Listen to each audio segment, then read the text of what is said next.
طيبا مباركا فيه كما يحب ربنا ويرضاه وأشهد أن لا إله إلا الله وحده لا شريك له إقرارا به وتوحيدا وأشهد أن محمدا عبده ورسوله صلى الله عليه وعلى آله وسلم تسليما كثيرا. أما بعد. Kaum muslimin dan muslimat jemaah subuh yang dimuliakan oleh Allah Subhanahu wa taala, alhamdulillah kita senantiasa bersyukur dan memuji Allah Subhanahu wa taala di kesempatan subuh hari ini, tepatnya di tanggal 22 Rajab. Alhamdulillah kembali kita dalam melaksanakan salah satu kewajiban kita kepada Allah Subhanahu wa taala, yaitu salat subuh secara berjamaah. Mudah-mudahan segala amalan-amalan kita senantiasa diterima oleh Allah Subhanahu wa taala dan segala dosa dan kesalahan kita diampuni oleh Allah Subhanahu wa taala. Amin. Kaum muslimin dan muslimat jamaah subuh yang dimuliakan oleh Allah Subhanahu wa taala, insyaallah kembali kita akan melanjutkan kajian kita dengan membahas hadis-hadis yang terkait dengan seputar puasa. Pada pertemuan sebelumnya kita telah mengkaji dua hadis terkait dengan hal ini, yaitu hadis larangan mendahului puasa Ramadan dengan puasa sehari atau 2 hari, kecuali orang yang terbiasa melakukan puasa sunnah, maka tidak ada masalah dia berpuasa. Tapi yang dilarang kalau dia mendahulunya dalam rangka berjaga-jaga atau yang semisal dengan itu. Kemudian juga kita telah menyebutkan hadis terkait dengan metode Nabi SAW di dalam menentukan awal masuknya bulan, yaitu dengan cara melihat hilal, dengan cara melihat hilal atau dengan cara menyempurnakan bulan Sya'ban menjadi 30 hari. Kemudian kata beliau selanjutnya, kata Imam Ibnu Qudamah al-Maqdisi rahimahullah, an Anas bin Malik radhiyallahu anhu qala Rasulullah sallallahu alaihi wasallam tasahharu fa inna fis sahuri barakah. Dari Anas bin Malik. Anas bin Malik ini adalah salah satu sahabat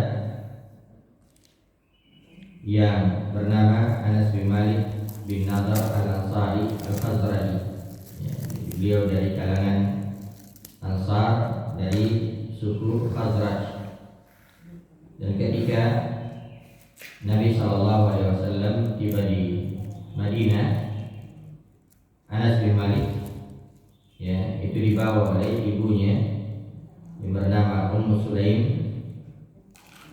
untuk menjadi pelayan Nabi SAW. Dan Anas bin Malik itu menjadi pelayan Nabi SAW sekitar 10 tahun. Melayani Nabi SAW. Dan ini juga menunjukkan bahwasanya seorang anak yang berhasil itu sangat ditentukan atau tidak terlepas dari pendidikan seorang ibu. Pendidikan seorang ibu, di mana ibu memilihkan lingkungan atau teman yang baik untuk anak-anak. Dan ini sudah pernah kita bahas hadisnya. Kita lihat ibunya Anas bin Malik, begitu Nabi SAW datang ke Madinah, beliau membawanya kepada Nabi SAW untuk melayani Nabi, dan tentunya juga menjadi murid Nabi SAW. Jadi murid Nabi SAW, melihat akhlaknya. Dan itu Anas bin Malik termasuk salah satu sahabat yang paling banyak meriwayatkan hadis dari Nabi SAW. Dan beliau juga didoakan oleh Nabi, Allahumma akthir malahu wa waladah wa adkhilhu al-jannah. Ya Allah, perbanyaklah hartanya, perbanyaklah anaknya, dan masukkanlah dia ke dalam surga. Nah, ini doa yang sangat agung dari Anas bin Malik, dari Nabi SAW untuk Anas bin Malik. Kata Anas bin Malik, Rasulullah SAW bersabda, tasahharu, maka sahurlah kalian. Baina fi sahuri barakah, karena sesungguhnya pada makan sahur itu ada keberkahan. Di dalam hadis ini terdapat tuntunan dari Nabi SAW, terdapat perintah dari Nabi SAW untuk makan sahur. Karena itu para ulama menyebutkan bahwasanya hukum asal makan sahur ini hukumnya wajib asalnya, asalnya, karena perintah itu asalnya adalah wajib sampai ada dalil yang lain yang memalingkan hukum tersebut menjadi sunnah. Jadi sahur ini hukum asalnya adalah wajib, tapi karena ada dalil yang lain yang memalingkan hukum ini sehingga dia menjadi sunnah, yaitu perbuatan Nabi SAW di mana beliau melakukan puasa wisal. Puasa wisal yaitu puasa 2 hari berturut-turut tanpa makan sahur. Jadi seandainya makan sahur ini wajib, maka pasti Nabi tidak meninggalkannya. Tapi ketika beliau melakukan wisal, yaitu menyambung puasanya 2 hari, beliau tidak makan sahur.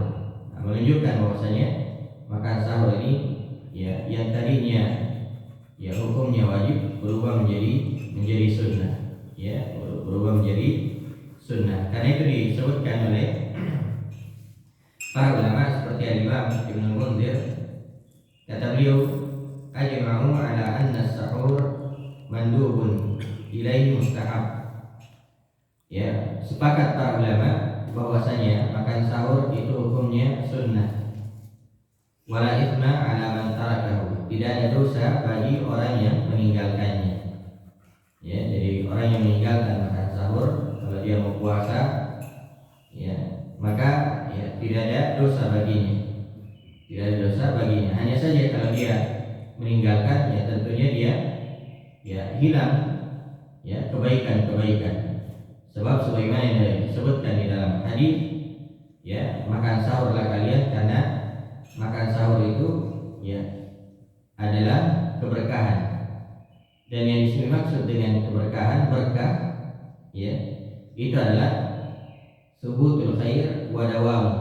Ini makna berkah. Berkah itu artinya tetapnya kebaikan dan langgengnya kebaikan tersebut. Jadi kalau berkah, itu artinya kebaikan itu langgeng, tetap. Nah, jadi walaupun sedikit, kalau berkah itu jauh lebih baik daripada banyak tapi tidak berkah. Mungkin ada permisalan atau contoh yang bisa kita ambil terkait dengan hewan. Ada hewan yang berkah, ada hewan yang tidak berkah. Hewan yang berkah misalnya kambing, dan hewan yang tidak berkah adalah anjing. Kambing kalau beranak itu 1, 2 paling banyak, mungkin ada sampai 4, tapi itu jarang. Beda dengan anjing. Anjing kalau melahirkan atau kalau beranak banyak biasanya, banyak anaknya. Tapi kalau kita mengatakan kepada seorang, tolong carikan saya, kumpulkan kepada saya kambing 100 ekor, itu biasanya mudah didapat, mudah didapatkan. Tapi kalau katakan carikan saya anjing 100 ekor, biasanya sulit. Padahal waktu beranak banyak. Ini kenapa? Karena satu hewan yang berkah dan satu hewan yang tidak berkah. Maka demikian juga sesuatu kalau dia memiliki berkah, maka mungkin walaupun sedikit, orangnya atau pemiliknya akan selalu merasa cukup, akan selalu merasa tenang, ya, karena keberkahan yang didapatkan. Nah, dan dikatakan faina fis sahuri barakah, sungguhnya pada sahur itu adalah keberkahan. Ya, disebutkan oleh para ulama kita bahwa ya, sahur itu banyak sekali berkahnya.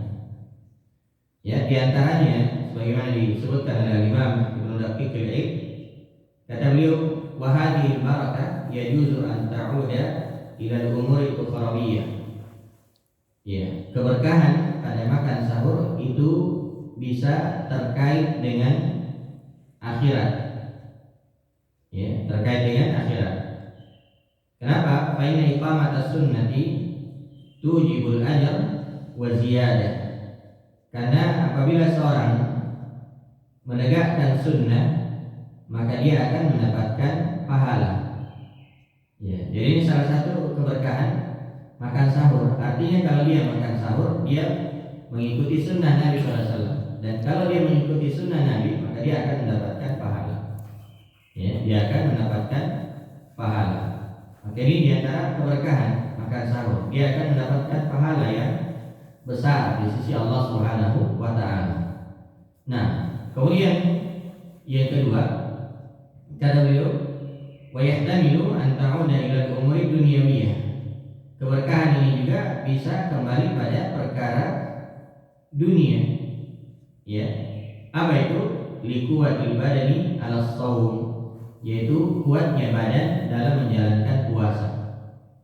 Ya, jadi kalau ada orang yang puasa tapi tidak makan sahur, biasanya baru jam 9 sudah mulai ya loyo-loyo. Ya. Kenapa loyo-loyo? Tadi saya tidak makan sahur.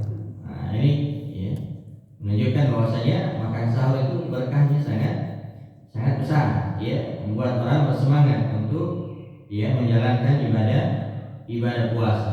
Nah, maka ini ya keberkahan. Demikian juga di antara para ulama menyebutkan bahwa ya di antara keberkahan makan sahur yaitu para malaikat atau Allah dan para malaikat akan bersalawat kepada orang-orang yang makan sahur. Ya, para malaikat ya itu akan senantiasa bersalawat, maksudnya mendoakan orang-orang yang makan sahur. Nah, sebagaimana dalam hadis Abu Sa'id Al-Khudri yang diriwayatkan oleh Imam Ahmad, kata Nabi SAW, as-sahuru akluhu barakah. Sahur ya itu makanan yang berkah. Ya, jadi kalau seorang makan sahur, dia makan makanan yang berkah. Fala tada'u, maka jangan kalian tinggalkan. Walau ayyajra'a ahadukum jur'atan mima'in. Walaupun salah seorang di antara kalian itu hanya meneguk seteguk air. Ini menunjukkan bahwasanya sahur itu tidak mesti banyak. Ya, tidak mesti makan banyak. Orang misalnya bangun dia minum sedikit, itu sudah dianggap sahur. Atau dia mungkin hanya makan 1 biji, 2 biji kurma, ya. Di waktu sahur itu sudah dianggap makan sahur dan dia sudah mendapatkan keberkahan. Ya, karena Nabi SAW menyebutkan bahwa ya kalian tinggalkan walaupun seseorang itu hanya meneguk beberapa ya teguk air. Fa inna Allah azza wa jalla wa malaikatahu yusalluna 'alal mutasahhirin. Dan sesungguhnya Allah itu ya Allah dan para malaikatnya senantiasa bersalawat kepada orang-orang yang makan sahur.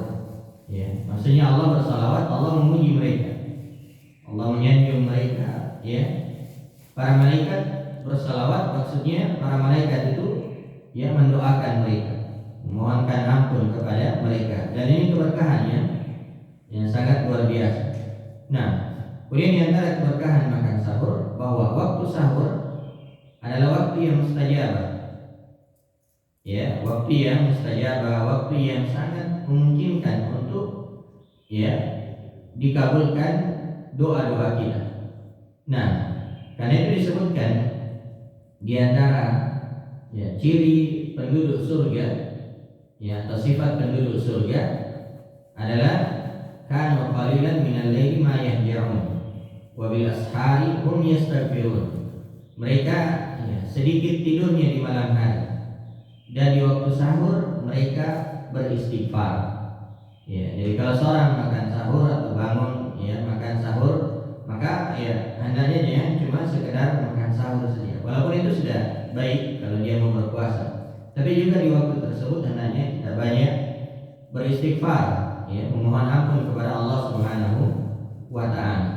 Nah, disebutkan dalam tafsir Al-Qurtubi ucapan Luqman, ya, Luqman Al-Hakim, ya, itu pernah berkata kepada anaknya, dan ini sangat bagus ya, kita sampaikan kepada anak-anak kita, kepada cucu-cucu kita sebagai motivasi bagi mereka. Kata Luqman, ya bunayya, wahai anakku, la yakun diku akyasu min. Jangan sampai ayam jantan itu lebih pintar, lebih pandai daripada engkau. Ya. Kenapa? Yunadi ya bil ashar wa anta naim. Ya, karena ayam jantan itu sudah ya bangun di waktu sahur, sudah berkokok di waktu sahur sementara engkau tidur. Iya, ayam jantan itu kalau jam 4 sudah bangun. Nah, jangan sampai kita dikalah sama ayam jantan. Ya, ayam jantan jam 4, setengah 4 sudah bangun, sudah berkokok. Ya, sementara mungkin banyak di antara manusia yang jam 4 masih tidur. Ya, masih tidur. Seharusnya di jam 4 ini atau di waktu-waktu sahur, ya, itu kita sudah bangun, kemudian melakukan sholat lail, atau mungkin yang belum witir bisa witir, ya, atau bisa membaca Al-Quran, bisa beristighfar kepada Allah Subhanahu wa taala. Itu adalah waktu yang sangat baik, ya, yang sangat baik untuk berdoa kepada Allah Subhanahu wa taala. Dan itu di antara keberkahan makan sahur. Nah, kemudian juga di antara keberkahan makan sahur, bahwasanya orang yang makan sahur insya Allah dia akan menjawab adzan, dan dia juga akan lebih cepat menghadiri sholat berjamaah. Beda dengan orang yang tidak makan sahur, yang tidak makan sahur, mungkin dia tidak menjawab adzan, demikian juga mungkin dia tidak menghadiri sholat berjamaah. Jadi kalau kita bangun sahur, insya Allah kita akan menghadiri sholat berjamaah, dan tentunya ini akan lebih besar lagi pahalanya di sisi Allah Subhanahu wa taala. Karena itu kalau seorang sahur, habis makan sahur jangan lagi tidur. Karena kalau dia tidur bisa jadi nanti jam atau siang baru bangun. Maka di dalam hadis ini terdapat beberapa faedah. Yang pertama adalah amrus shaim bis sahur, perintah bagi orang yang berpuasa untuk makan sahur. Dan puasa di sini umum, apakah puasa wajib atau puasa sunnah. Di puasa Ramadan atau puasa-puasa sunnah seperti Senin Kamis, atau 3 hari di setiap bulannya, atau mungkin puasa Daud, maka dianjurkan untuk makan sahur. Nah, wa huwa lil istihbabi 'inda jumhuri ulama, dan perintah di sini atau makan sahur di sini hukumnya sunnah. Hukumnya sunnah.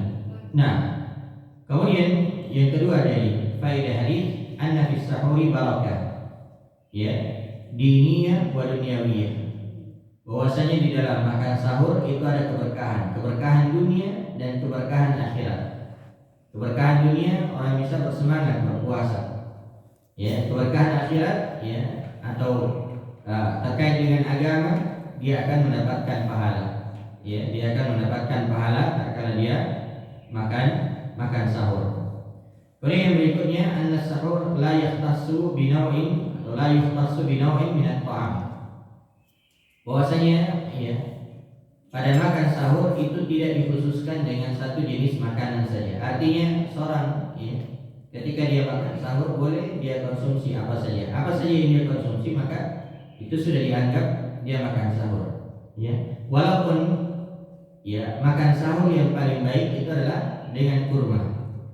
Kata Nabi SAW, ni'ma sahuril mu'min at-tamar. Sebaik-baik sahurnya seorang mukmin itu adalah kurma. Tamar yaitu kurma yang sudah matang. Ya, tapi kalau dia misalnya mengkonsumsi makanan yang lain, maka ini adalah hal yang tidak ada masalah. Atau hanya dia menunggu beberapa teguk air, itu sudah dianggap sahur. Ya, dan seorang ketika dia makan sahur jangan sampai berlebih-lebihan. Ya, jangan sampai berlebih-lebihan. Ya, sahur. Ya, demikian juga kalau berbuka. Ya, berbuka. Kenapa? Karena ini bisa membuat orang berat di dalam menjalankan ibadah. Ya, makan sahur sampai beberapa piring misalnya. Ya, akhirnya sulit ruku kalau sholat subuh. Ya, demikian juga kalau habis buka banyak yang tadinya perut kosong diisi langsung banyak, ini yang memberatkan. Ya, sehingga kalau imamnya baca beberapa ayat, panjang sekali nama Pak Imam. Ya, padahal sebenarnya tidak panjang, cuma kita ini yang mungkin terlalu sudah ngantuk karena banyak makan. Karena itu seharusnya mungkin ini juga bahan introspeksi bagi diri kita, bagi saya, bagi kita semua, dan mungkin juga khususnya ibu-ibu bahwasanya seharusnya kalau bulan Ramadan itu pengeluarannya lebih berkurang dibandingkan dengan di luar Ramadan. Tapi sepertinya lebih banyak. Sepertinya lebih banyak kalau di bulan Ramadan. Seharusnya berkurang. Ya, kenapa? Karena kita berpuasa.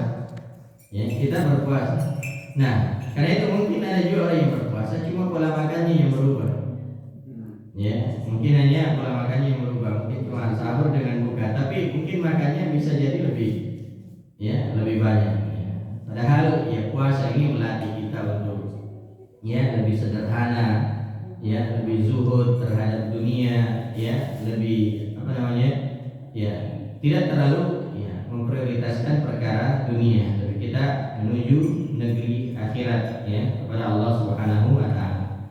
Jadi jangan sampai lebih banyak pengeluaran di bulan Ramadan daripada di luar Ramadan. Buktinya segala jenis makanan muncul di bulan Ramadan.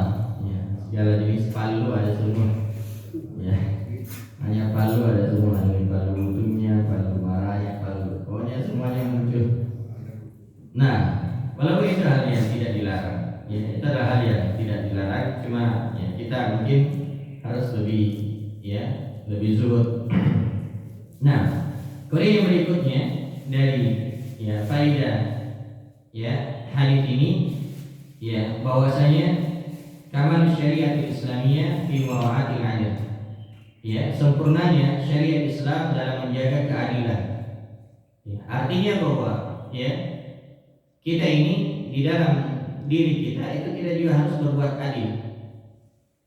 Tidak boleh kita berbuat zalim terhadap diri kita walaupun kita mau beribadah. Walaupun kita mau beribadah, buktinya bahwasanya kita mau berpuasa tapi kita juga memberikan nutrisi kepada diri kita. Kita harus makan sahur, kita mengkonsumsi makanan yang baik supaya apa? Supaya kita kuat di dalam menjalankan ibadah kepada Allah Subhanahu wa taala. Inilah keadilan. Tidak boleh membiarkan diri kita ini teraniaya. Dan juga di dalam faedah hadis ini bahwasanya husnul ta'limin Nabi sallallahu alaihi wasallam, indahnya metode pengajaran Nabi sallallahu alaihi wasallam. Haitsu yuqrinul hukma bil hikmah. Karena Nabi sallallahu alaihi wasallam menggandengkan antara hukum dengan hikmah.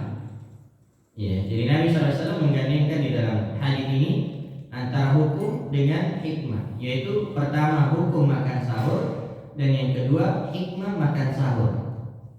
Beliau perintah makan sahur lah, ini hukumnya. Hukumnya menjadi sunnah. Yang asalnya adalah wajib. Ya, setelah itu beliau menyebutkan hikmah dari makan sahur, bahwasanya makan sahur itu banyak sekali berkahnya. Ya, banyak sekali berkahnya, banyak